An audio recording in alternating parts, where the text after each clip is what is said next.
ఎందుకంటే ఈ మధ్యకాలంలో కొంతమంది తెలంగాణ జాతిపిత అని వాళ్ళకు వాళ్ళే టైటిల్స్ ఇచ్చేసుకుంటారు. ఉద్యమకారుడు అనే పదాలు వాళ్ళే రాసేసుకుంటారు. చేసిన తప్పులకు పోలీసులు నోటీసులు ఇస్తే తెలంగాణ జాతిపితకు నోటీసు ఇవ్వడం అంటే మొత్తం తెలంగాణ సమాజానికే నోటీసు ఇచ్చినట్టు అంటారు.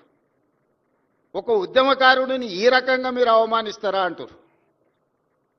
నిజంగానే తెలంగాణ జాతిపితనే అయితే ఆనాటి జాతిపిత దేనికే ఆదర్శంగా నిలబడ్డాడు? ఏదైనా పదవి తీసుకున్నాడా? పోని కుటుంబం కోసం ఏదైనా అడిగిండా? 30 సంవత్సరాలు బ్రిటిషర్స్ మీద కొట్లాడితే కట్టే ఎత్తడానికి కూడా ధైర్యం చాలలే. కానీ స్వతంత్రం వచ్చిన మొదటి సంవత్సరంలోనే కొంతమంది దుర్మార్గుల తుపాకీ తూటాలకు నేల కొరిగిన ఆనాటి జాతిపిత.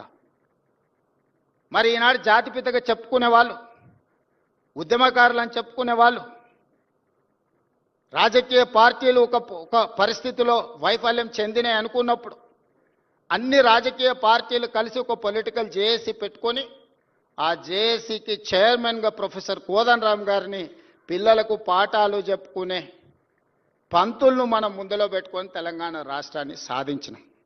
వారు ఉద్యమకారుడు కాదా? ఉద్యమాన్ని నడపలేదా? రాజకీయ పార్టీలను అన్నిటిని ఒక తాటి మీదకి తీసుకురాలేదా? కుల సంఘాలను, మత సంఘాలను, చివరికి బిచ్చగాళ్ళ సంఘాన్ని కూడా ఏకం చేయగలిగిన శక్తి, రిక్షా దొక్కుకునే సంఘాలను కూడా ఏకం చేయగలిగిన శక్తి ప్రొఫెసర్ కోదండరామ్ గారు ఆ రోజు బాధ్యత నిర్వహించలేదా? ఇదే రావి నారాయణ రెడ్డి ఇదే హాల్లో అన్ని రాజకీయ పక్షాల సమావేశాన్ని ఏర్పాటు చేసి జానారెడ్డి గారి ఇంటికాడ నుంచి నాకు తెలిసినంతవరకు ఇక్కడికే వచ్చి ఆనాడు తెలంగాణకు అనుకూలము కాదు, ఆ తెలంగాణకు వ్యతిరేకం కాదు, ఆర్ఎస్యు నుంచి ఆర్ఎస్ఎస్ వరకు, కమ్యూనిస్టుల నుంచి కాంగ్రెస్ వరకు ఏకం చేసి తెలంగాణ ఉద్యమాన్ని ముందుకు నడిపించిన ప్రొఫెసర్ కోదండరామ్ గారు ఉద్యమకారుడు కాదా? మరి అలాంటి ఉద్యమకారుడైన కోదండరామ్ గారి ఇంటి తలుపులు బద్దలు కొట్టించి పోలీసులతో ఈడ్చుకపోయేటంత నేరం కోదండరామ్ గారు ఏం చేసిండ్రు?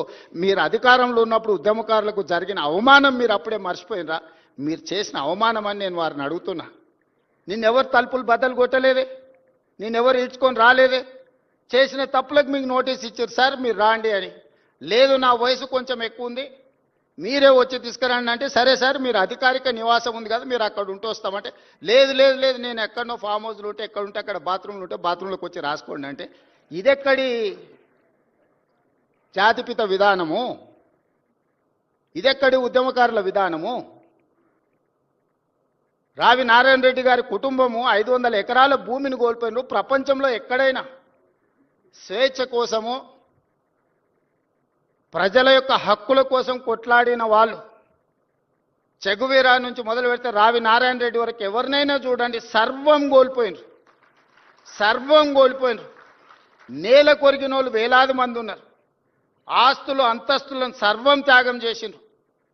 కుటుంబానికి నిల్వ నీడ లేకుండా ఉన్నదంతా ప్రజలకు పంచిచ్చిన వాళ్ళను ఉద్యమకారులు అన్నారు, జాతిపితలు అన్నారు.